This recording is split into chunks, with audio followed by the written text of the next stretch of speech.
There's a question here that I'm not sure who's asking this, and I don't know why, but let's see. Was Matthias an apostle? For those of you that don't know, we were texting before, and they were just going at each other, Jim and Justin, for this particular question. So I'm super intrigued about your answer, both of your answers. Well, I'm going to let Justin answer first so you can get the false doctrine. So I get the biblical answer right. I'll correct it. No, I wanted Jim to go first, and then I'll clean up his. That you could correct him, right?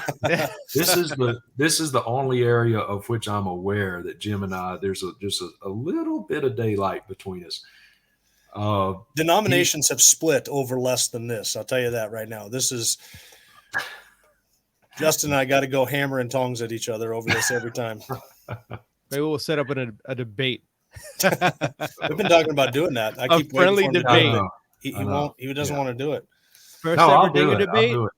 You want to do it? First ever Dinger debate. At some Matthias point, you and I are going to do it. Yeah. Now I'm not going to fully play my hand here. Neither am I. I've got a couple of arrows in my Matthias was not a true capital A apostle quiver. I haven't shot yet. So they're balsa wood arrows is what they are. Balsa wood arrows. Fiery darts that I will extinguish with my shield of faith. Oh, wow. So let's just throw it out there. Justin doesn't believe that he was, and Jim, you do, right? Yep. Yeah, okay. I read the book of Acts. Yeah. So can we just get a little bit elaboration? Just if you can, Justin, where do you get that from? Why do you believe that? Okay, well, all right. So if you can, in a nugget. In a nugget. First, let's clarify. We're talking about big A apostles here. We're not talking about little A apostles in the sense that they're just people sent out from a church. In a lowercase A apostle, I would say, Matthias very well may have been an apostle in the sense that he was sent out from a church to evangelize, spread the gospel. But as far as a capital A having the office of being an apostle, I don't believe that he was a capital A apostle. I think there's a difference between the descriptive and the prescriptive. And I know Jim agrees with this theoretically, except in this case. But I think I'm of the persuasion that when the disciples gathered and had the day of Pentecost, and they knew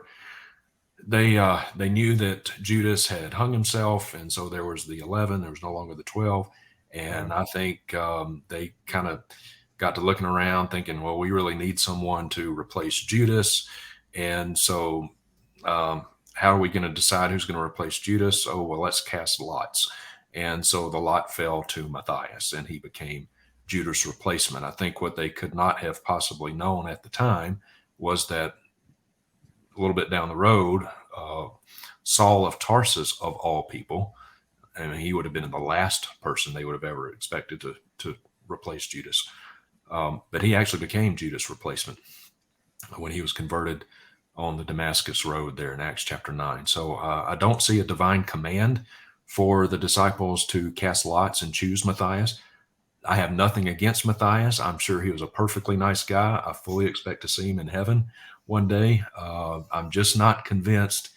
It's hard for me to wrap my mind around that the New Jerusalem built on 12 foundation stones on which are inscribed the names of the 12 apostles, that one day when we see that on one of those foundations, we're not going to see the name Paul. Instead, we're going to see Matthias instead of Paul. That's hard for me to wrap my mind around. So that's a very bird's eye view, but as I said, I've got more arrows in my quiver. He's got a whole lot to unload there someday. I detected. I'll give you my quick take on it. I do believe that there's a difference between prescriptive and descriptive, but I don't think that in Acts chapter 1 it really matters. Peter didn't just look around and say, there's 11. That's an odd number. I don't like odd numbers, so my OCD requires that we have a 12th one to replace Judas. He didn't do that. Instead, he went back to the Psalms and he quoted two passages that gave him instruction prophetically as to exactly what they needed to do.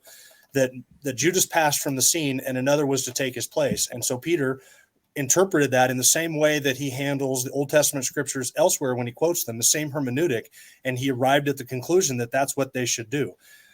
They did that. They cast lots, which was the Old Testament way of making a choice in a situation like that, trusting in the sovereignty and the providence of God, which he did. They cast lots. The lot fell to Matthias, and they added them to the 12. And Luke makes no comment, even in the salvation of Paul and Paul being named as an apostle. Luke, who would have had every reason, as one of Paul's amanuenses, as it were, as a writer who wrote with apostolic authority the book of Luke and the book of Acts, Luke would have had every reason to say at some point, Matthias is illegitimate. Paul's the one who should have done this. This is a mistake by Peter. But there's no mention of that anywhere in any of Luke's writings or in Paul's writings. In fact, when Paul describes himself as an apostle, he distinguishes himself from the 12, 1 Corinthians 15, and describes himself as one untimely born. So I have no problem at all saying that the New Jerusalem will have the 12 foundation stones of the other apostles, and that Paul, being one untimely born and not one of the 12, I don't think it's an issue at all that his name would not be on one of those foundation stones, being that he was a special apostle, emissary to the Gentiles and not to the Jews. He was not an apostle to the Jews, which would have been like, which was what I would expect of the 12 foundation stones of the New Jerusalem, for those to be apostles who were of the Jews and from the Jews and to the Jews. When Paul was not that, he was not one of the 12. So that's my in a nutshell. But I got lots more.